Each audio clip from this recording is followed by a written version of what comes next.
I'm Heather, and this is the Living with Addiction podcast, where I show you how you have more power than you realize when it comes to helping yourself and your child that's struggling with addiction.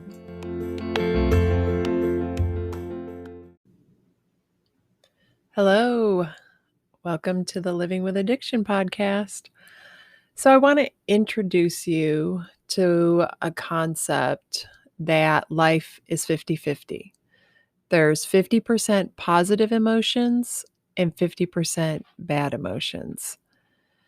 We are not supposed to be happy 100% of the time. That's never my message.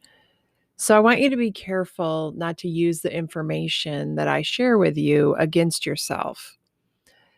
Just because my work is designed to give you sustainable, effective ways to work with addiction doesn't mean you're supposed to feel good 100% of the time. It's meant to bring your emotional charge down to a place where you can integrate what you've learned, decide what works for you and your family, and start implementing it. It's meant to decrease the number of bad days or hours that you experience and give you your life back, but it's not meant to eliminate all bad days. There's no way to eliminate the bad days, and you wouldn't choose that anyway. If there was no bad days, that would mean that you don't care about your child's addiction, and that's never going to happen. I mean, you care, and because of that, you would choose some bad days. Before I worked with my coach and I learned how to manage my mind, I was creating way more negative emotion than necessary. I was probably in the 90% range.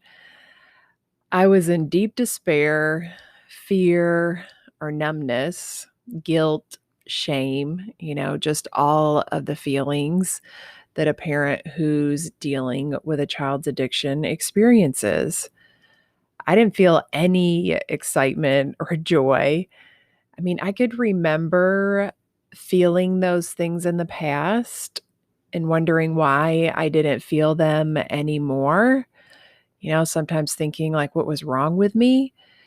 But those feelings were really just a distant memory, when things were at their worst. And the other 10% of the time was just some form of momentary relief. Like there was no real elevation of emotion for me, at least in a positive way. I would get the elevation from, the fear and the anxiety, but never those elevated positive emotions. And I would experience relief like when I found my daughter, the times that she ran away. But that would also come along with a lot of fear about when she would run away again. And that was just my experience, momentary relief and then dread. I didn't know how to manage my mind or work through any of those emotions. And that was my existence until I started getting help for myself and working with my coach. And she's the one that taught me this 50-50 concept. And I have to say, it was such a relief. It took a lot of the pressure off me to feel happy all the time. I stopped thinking something was wrong with me because I wasn't happy all of the time. It gave me space for my humanness and the struggle that I was going through. And, we have to have the contrast of emotion, the positive and the negative, to experience the difference between the two and appreciate it. Otherwise, how would we appreciate the amazing feelings of love and excitement? And, our human condition requires that we feel all the emotions. The very thought that you shouldn't experience negative emotions just increases your level of discomfort. It makes you feel like something is wrong with you every time you're just experiencing humanness. And that thought, that judgment, is just a roadblock, like I was talking about last week with judgment. Judgment just holds you back. So I want you to change your perception of feelings and start thinking of them as signals. Think of them like all the lights on the dash of your car. Each light has a specific meaning. Sometimes it takes some research to figure out what the light that just came on means. And you have to take time to stop and look it up and figure it out. But it's sending you a clear message. Something needs your attention. And it's the same way with negative emotions, which, by the way, I don't even like calling them negative. I prefer to think of them as unwanted because calling them negative just sends the signal that something has gone wrong. But for the sake of easy listening, I'll stick with the term negative emotion. But I want you to think about what I just said and open up to thinking of your emotions as wanted and unwanted versus negative and positive. So the next time you experience a negative emotion, I want you to see it as a signal. Take the time to investigate it, just like you would the light on the dashboard of your car.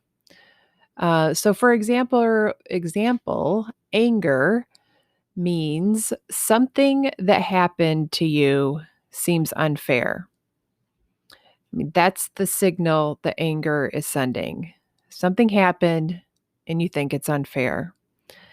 So, in order to work through that, to figure out what happened that seems unfair to you, to figure out why you're feeling angry, you can think about how to make it fair. And if it's not possible to make it fair, then figure out how to forgive. And that forgiveness is for your own peace of mind. I wrote a couple of blog posts about the wisdom of feelings, and I will put them in the show notes. They're worth reading because I tell you what several negative emotions mean, what they're signaling to you, and how to work through them. So, not knowing how to work through negative emotions or what they mean is why so many people do whatever they can to get away from them. That's why it's so uncomfortable for us when we feel those negative emotions, and especially if we think that we shouldn't be feeling that way and we're judging it. But looking at it in this way, that every emotion is just a signal, makes it a lot easier to accept that those negative feelings really have a purpose, which is so much easier because you're no longer at the effect of the emotions that you're experiencing. So, again, I just want to say the things I share with you are not about making every day a great day. There's still going to be bad days, but there's power in knowing that you choose that sometimes. Like if my daughter was homeless, then I would choose to be sad about that. I would go through a period of working through that, being really intentional with my thoughts, trying to figure out how I really felt about it. Like I would have to be doing a lot of thought work, and I would not be feeling great during that time. I would be trying to get my thoughts in order. I might have to grieve a little bit more that we're in this place and my daughter is experiencing something unimaginable to me, and I'm worried about her.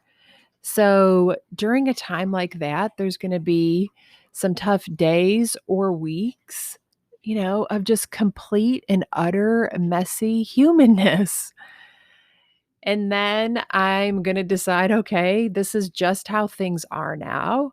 I don't know how long this is going to last, the addiction or the homelessness. And how do I want to live my life now, even though this is happening? Then, I choose to use the tools that I have to pull myself out of it. So never think that you should be able to work your way out of every single negative emotion. There's a purpose in the negative emotion. It's there to teach you. It's there to tell you that you have an unmet need, that there is something for you to work on. So, really, all your power comes from seeing your choice in it. Everything that I share with you is for you to help yourself. So, don't turn it around and use it against you. And another thing I want you to ask yourself is, have you grieved what you have experienced? Have you grieved the loss of what you believed being a parent would like, what you believed your relationship with your child would look like? I had to grieve everything that I believed it would be like for me as a mom. And all of my dreams for my daughter and our relationship, things like seeing her go to prom, which honestly, when I say something like that, it just feels like such a small thing to be, to have felt like I missed out on. But, when you're dealing with addiction and you're experiencing these situations that you never even imagined that you would be in, something so small as not getting to watch your daughter go to prom seems really frivolous in the grand scheme of things. But at the time, you know, I expected those were the things that I was going to get to do with my daughter, and I didn't get to. And I had to grieve it. I had to allow myself to let go of that idea of what everything was going to be like so I could accept how things actually were. So if you haven't taken the time to grieve those losses, the loss of that dream of what you thought things were going to be like, then it's an important step to take. And it helped me so much when it came to really accepting where my life was and where my daughter's life was, and starting from a very neutral place with just showing up with unconditional love for her and keeping a connection with her and not having any expectations that she was going to live up to any of those things. I just had to keep working on releasing all of that. And no kid lives up to their parents' dreams for them anyway. And I know that a lot of times we feel like it's so easy to blame everything on addiction, but I used to be a part of this group coaching program, and I listened to so many parents get coached about their kids, and they would be so worried about their kid's future and their kid not living up to the life that they thought that they were going to have. So all parents experience that on some level. It's just that when we think that it's only that way because of addiction, it makes it more painful. So if you haven't grieved your experience and what the change and how unexpected it was, and that you never thought that you would be in this situation, it's important to do that so that you can find a place of acceptance. As you know, like I said, that really helped me just to show up and be present with my daughter and love her for who she was in the moment. But that's also a part of just accepting how you feel about the situation. So I just wanted to talk about that today so that, anything that you hear me share about the things that I do to help myself, that doesn't mean that you are supposed to feel great every day. Life is 50-50. There's good days, there's bad days, and just the thought that you should feel better all of the time is really just going to cause suffering. So see your choice in it.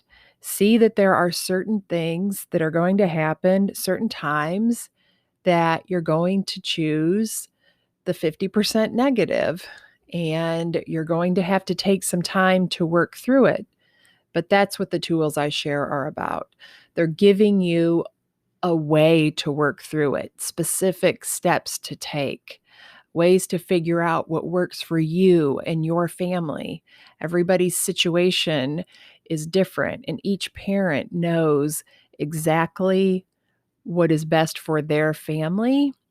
It's just covered up by all of the fear and confusion.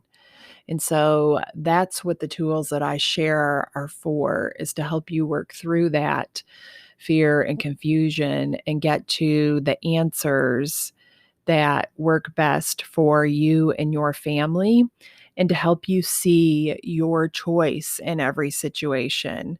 Just always remember that. That's where your power is where is your choice in the situation. So everything that I share, it's for you. Don't turn it against you. That's all I've got for today, and I'll talk to you next week.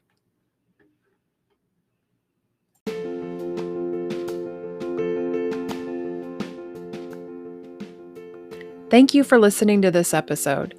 If you want to learn more about my work, go to heatherrosscoaching.com. If you want to help other parents who are struggling with a child's addiction, you can do it two different ways. First, you can share the podcast with them directly, or you can share it on your social media. Second, you can leave a review. Talk to you next week.